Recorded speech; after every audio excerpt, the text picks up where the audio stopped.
What's the story, Morning Glory? What's the word, Hummingbird? Thank you so much for clicking on my channel and for joining me for this review of 90 Day Fiancé The Other Way Season 5, Episode 23, The Tell All Part 2. Let's start with Kirsten and Julio. I believe Kirsten. I believe Kirsten more than I believe Julio. Do I think Kirsten is being 100% honest? No. Do I think Julio is being 100% honest? Far from it. But when I listened to both sides of the story, they each made really valid points. But to me, what Kirsten was saying had a little bit more of the ring of truth to it. When she said that he had already had set his sights on someone else during their relationship, not after, but during their relationship. Another woman had caught his eye, the woman that he had met when he was DJing some party or something. And that's the woman that he is still with now. Yes, I think that I believe her. I believe her. I don't think he met this woman or expressed any interest in her after they broke up. I think it was during their relationship. And I think that's why it was so easy for him to break it off with her. And it was so easy for him to kind of turn a cold shoulder to all of her emotions when she was crying about them ending their relationship when he FaceTimed her to break up with her. I think the reason why he was acting so uncaring and so aloof was because he already had his sights on somebody else and he was ready to move on with this other woman. So I tend to believe Kirsten more than I tend to believe Julio. Kirsten was still crying. If she really was interested in another man, why would she still be crying over Julio? At the tell-all, she's still crying. She's still boo-hooing. She's still trying to, pick up the pieces and get herself together. So I tend to believe Kirsten more than I do Julio. Julio, he thinks he's so slick and so smooth, but not quite. And let's not forget that Julio also kept up this lie to his family for such a very long time. He didn't tell them anything about Kirsten, the fact that they were engaged, the fact that he was working on his papers to move to the Netherlands, to permanently live in the Netherlands. He told his family nothing about that. So he does have a very deceptive spirit, okay? And he likes to lie and deceive people. So between the two of them, they're not perfect, they're not angels, but I'm leaning more towards Kirsten than I am to Julio. Moving on from there, Kenny and Armando. So Armando says that he feels a little bit safer living in Mexico City, and because this is something that Kenny really wanted, he was able to convince Kenny for them to live in a little bit more secure condo or apartment complex, because Armando says that they have a security guard. Well, yeah, the security guard will make you feel safe until somebody pays them off to be able to, get through. So the first surrogate bailed on them and they had to go with another surrogate. I'm assuming the one that bailed on them was the one that we had seen on the show, the one who felt so honored and so blessed and so touched that they were choosing her or that they were considering her. I think she was the one that bailed on them. I don't know, but they did decide to go with someone else, and out of this they got 7 embryos, and now Armando and Kenny are trying to decide how many to implant. So Armando wants to implant 2 embryos. Kenny wants to implant only 1 embryo because Kenny is still going through PTSD after finding out he was going to have triplets. So he still hasn't recovered from that. So he's afraid that if it's more than 1, he might end up with 2, 3, or more. And that could happen even if you put in just 1, but we'll see. But they're fine. Kenny and Armando are fine. They're going to decide what they need to decide, and it's going to be beautiful. So then they bring Tim into the conversation because somebody had asked, or somebody said something like, "Oh, Tim, you had a lot to say about their surrogacy journey." And at first Tim was like, "No, I didn't give them any advice." And then Armando was like, "Yes, you did, because you said that Kenny was only doing this for me. Like, he really was not into having another baby, was dead set against it, and he only relented because he was just trying to appease me." And I kind of sort of believe that, because in the beginning it did seem like that because he kept on talking about, as much as Kenny talks about his age, if they had decided to not have a baby together, I don't think that Kenny was going to be, withering away in some rocking chair, just like letting the life drain out of him. I don't think that was the other option to having a baby. I think that if they had decided to not have a child, I think that Kenny and Armando would be living it up. Kenny has a lot of life in him. Kenny is young in spirit, young in body, young in mind. So I think that they still would have been living their life, doing their thing, traveling all over the world, just really living life to the fullest. I don't think the other option would have been him being just some old grandpa waiting to die. So I don't know why they had to compare the two. Like, if he didn't want to do this with Armando, then he's going to be seen as this old man who's just not doing much of anything and wasting away. So I think that they would have had more of a life if they didn't decide to have a baby. But hey, it's their life. So now I'm pretty sure Kenny is very much on board with having a baby with Armando, and I hope that everything works out. Now they talked about Tim calling Kenny daddy. I was like, what? And he does this like in a really friendly, joking way. And Armando was like, I have a question. What's really going on between the two of y'all? But obviously nothing, but still, I was like, Tim calls Kenny daddy? It is what it is. Moving on to Danielle and Yohan. Y'all, this was a hot mess. Okay, so I'm probably going to rub a whole lot of people the wrong way. Y'all, I'm not sympathetic with Danielle at all. I don't see her as being a victim at all. All of this investigation that she did during her marriage to find out that he was cheating, the women that he was talking to, the women that were giving him money, all of that energy that she put in playing Inspector Gadget, trying to find out about his so-called double life and all this. Why didn't you do that in the beginning before you married him?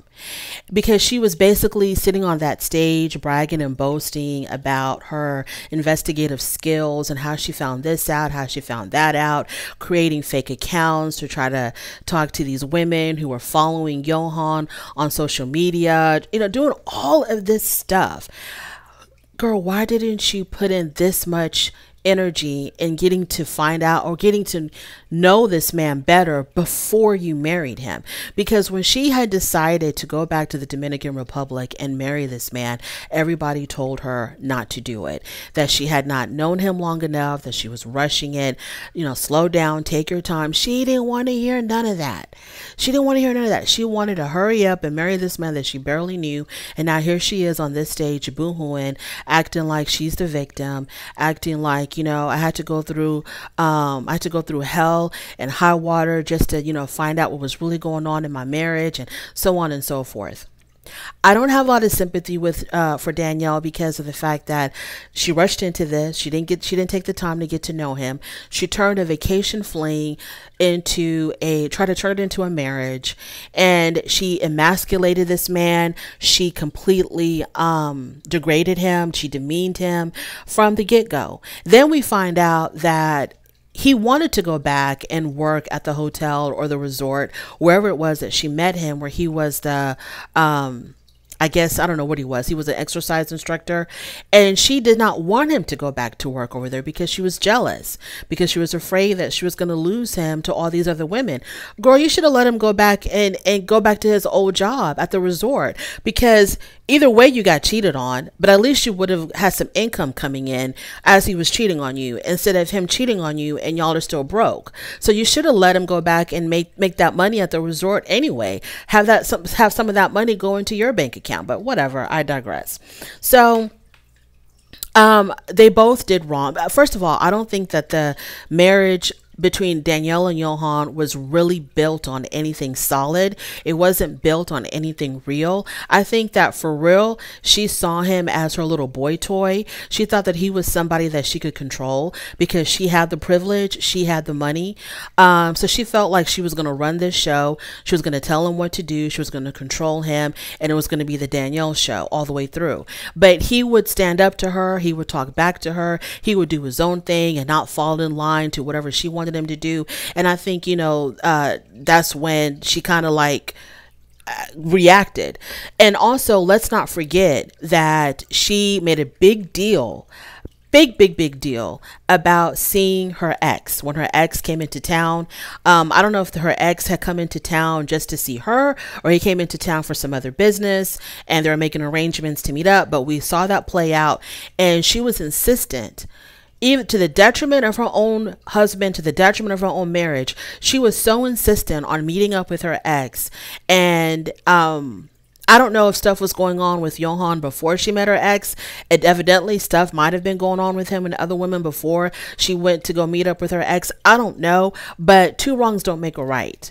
And everybody on stage was very sympathetic to Danielle. Everybody was demonizing Yohan to the point where Yohan got upset and he was like, to hell with all of y'all. All y'all can go to hell.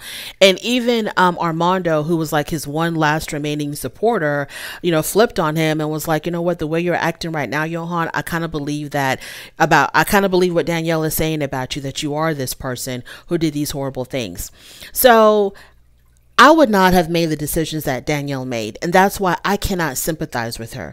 I cannot go on vacation and meet a young guy who works in an industry where he's coming across a lot of women, where we know about, what do they call them? Swanky Panky, the Yahoo boys. We know about all this stuff that goes on. I would not have done that. I would not have gone on vacation, met a guy, had a fling, and then decide to marry him. I would not have done that. That's not the decision that I would make. And I'm not saying that I'm smarter or better than Danielle. I just would feel some kind of way. If nothing else, it's because I watched 90 Day Fiance. Not only does she watch 90 Day Fiance, the girl is on the damn show. And she knows all these other people who got scammed and bamboozled and fooled and played and cheated on. She knows them personally. And still she decided, anyways, y'all. So when she was talking about how she had done all these things, all these investigative things to try to trap him and trap him in a lie and figure out what he was doing and expose him and expose his women, and he was just using me for money, he's using all these women for money, and posting his picture on some swanky panky website to warn all the other women, which is a waste of time, because Yohan will never ever have a shortage of women. Girl, you can put his face on Interpol. It is not, he will never have a problem getting women and getting women to give him money.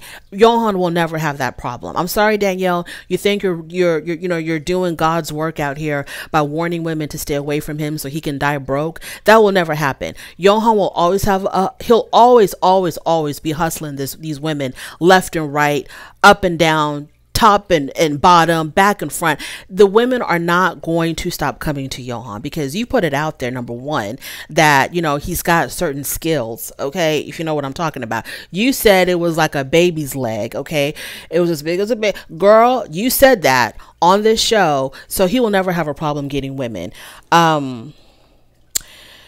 I don't know what else to say. I have no sympathy for her at all. It is what it is. She should have known better. She should have listened to her New York friends because they tried to warn her. Even after her friends came to the Dominican Republic to visit her, they still were kind of like questioning the whole entire setup. Now Danielle said that life for them was great. They wake up in the morning, go to the beach, do this, do that, having a great time as long as she paid for it. How is life great when you're the one footing the bill all the time for all of y'all's adventures and this good time life that y'all had? How was life great? I wouldn't feel great if every single time I got to go into my pocketbook to pay for everything, to pay for the beach trip, to pay for the vacations, to pay for the dinners, to pay for this, to pay. I wouldn't think that life was great, but she said life was great, and it was great because she was paying for everything. She said it hurt her feelings when he described their relationship as a horror story because he was telling his cousin at the gym that when you're married to an American, you're expecting certain things, and he wasn't getting those things, and so he says he was living a horror story. Danielle, you were not in this relationship. Just as much as he was trying to use him, you were using him. Just as much as he was trying to use you were using him. Okay, he was using you for money, for financial support, so you say, and you were using him for a good time. Okay, you were using him for a good time. So like I said, he was like your little boy toy, your real life. What do they call it? The rose or whatever, a real life one. You were using him for his prowess, for his own skills. You got your investigative skills, and he's got his other skills that had you, jumping up and down. So look, cut it. Danielle, just cut it. Cut the crap, Danielle. Cut the crap. It was a two-way street. You were using him and he was using you, because very early on in the marriage, you were like, "Oh, you're my yeah, I'm the man in this relationship. You're my wife, and I'm the husband, and I'm this, and I'm the one doing this, and I'm." Very early on, you were demeaning him, criticizing him. That man could not do anything right in your eyes. Whatever he did, you shot it down. Whatever he wanted to do, you shot it down. He couldn't do nothing right in your eyes. So it was a two-way street. Y'all were using each other, and it is what it is. Another question, Danielle. After y'all had separated or divorced, I don't know what's going on. After y'all had separated, why are you still investigating him? Why don't you just be like, you know what? I got played. I got scammed. I'm out. Okay, I'm not going to stick around for any of this. Why are you still digging into his accounts to see what kind of loan he got out? You know, the terms of the loan, how much he owes on the damn loan, how much debt he's in, who he's talking to now. Why do you even care? You got played. He played you. You got fooled. You got bamboozled. You got scammed, whatever it is. Just take it as a lesson learned and move the hell on. I don't understand why you're still in his life like that, like deep, deep in his life like that. So I just have nothing. And as everybody was like, supporting Danielle and not supporting Yohan, Yohan was like, y'all can go to hell. I'm really tired and through with all of y'all. All of y'all can go to hell. Moving on to Kimberly and TJ. So they bring out Yash, TJ's brother, and they talk about how TJ feels like he's stuck in the middle between his family and Kimberly. But then later on, when they asked Yash, do you like Kim being your sister-in-law? He says, yes, we're all family and it's wonderful and da, da, da, da. Okay, so why is your brother feeling like he's stuck in the middle if all of y'all are family? Why is TJ stuck in the middle? So I don't believe that at all. It took him forever and a day to answer the question. So I really didn't believe him when he said, yes, I love her as my sister-in-law. We're all family. Don't believe it. I'm calling BS. So, they asked, how often does Kimberly come downstairs? And TJ said once every, 1 to 3 after, like at once every 3 days or whatever, 1 to 3 days, she'll make a visit downstairs. But y'all are one big happy family. The way that I see Kimberly is also one of those people. She's the victim. She didn't do anything wrong. She's just reacting to everybody else attacking her. And there's no lesson learned there. Absolutely. She's extreme. She's still disrespectful. She still doesn't want to take any accountability. But like, hey, if TJ likes it, baby, I love it. So moving on from there. Holly and Wayne, divorce. Holly and Wayne, just get a divorce. Holly, why are you putting yourself through this? So the tears and the heartache and the emotions and all this and that. Girl, why? You don't want to live in South Africa. He doesn't want to come live in America. So there's only one option. You have to get a divorce. What is the point of going through all of this rigmarole? She said she came back to the United States because her mother was sick. And then Wayne said, but she was better the next day. And you still didn't come back home. And so they go back and forth on that. And everybody on stage was attacking Wayne, saying that he wasn't being supportive to his wife. He wasn't, being emotionally supportive. Either it's just not in his nature to be one of those type of husbands that's extremely sensitive and wants to coddle their wife and, oh, baby, I'm sorry. And, oh, baby, what's wrong? Maybe he's not that kind of guy, or maybe he just doesn't care anymore. Maybe he just doesn't care anymore. If everybody is saying that he's not being supportive, he's this, he's that, he's horrible, he's not a good husband, you don't care about your wife, you act like you don't even want to talk to her, you're acting like you're frustrated, why are y'all encouraging them to stay together?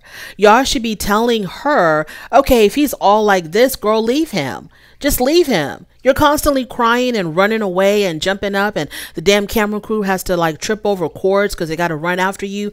Just divorce him. Just leave him. You don't want to live there. He doesn't want to come here. You feel like you're not being emotionally supported. Girl, just walk away. I don't know what else to say. I don't understand why people want to live in misery, especially when you have reached an impasse. There's like, y'all have reached a dead end. There's nowhere else to go with this. There's nowhere else to go. Just get a divorce. If you don't want to go back, he doesn't want to come here, just get a divorce. And then when somebody told Wayne, why don't you just come to America and just check it out and see if you're going to, he doesn't want to. He doesn't want to come check it out. He likes where he lives. So why are y'all making him do that? He doesn't want to come check it out. He likes living in South Africa. So yeah, he should have married a South African woman then. It was a bad idea for them to get married. If this is where we're at now, yes. And y'all, this is another unpopular opinion. I think Holly's a lot. I think Holly's a lot, with all those emotions and the crying and the tears and the needing to be coddled and held and petted and comforted. It's a lot. And I'm not saying that, you know, it's just too much. It's just way too much. The whole time that she was living in South Africa, she was always like on edge. She was full of anxiety. She was very anxious about everything. Some women would have seen this as an adventure. It's like, okay, I'm out in South Africa. Life is what it is. It's very different from America, but hey, I'm going to make the best of it. Not Holly. Not Holly. She complained about it every single. It is what it is. South Africa ain't for you, girl. You're happy here in America. Get you an American. Wayne, get you a South African. Everybody's happy. Thank you so much for joining me. I really do appreciate it. On your way out, please don't forget to rate the video. If you like this content, subscribe to my channel, and I'll definitely talk to you later. Bye.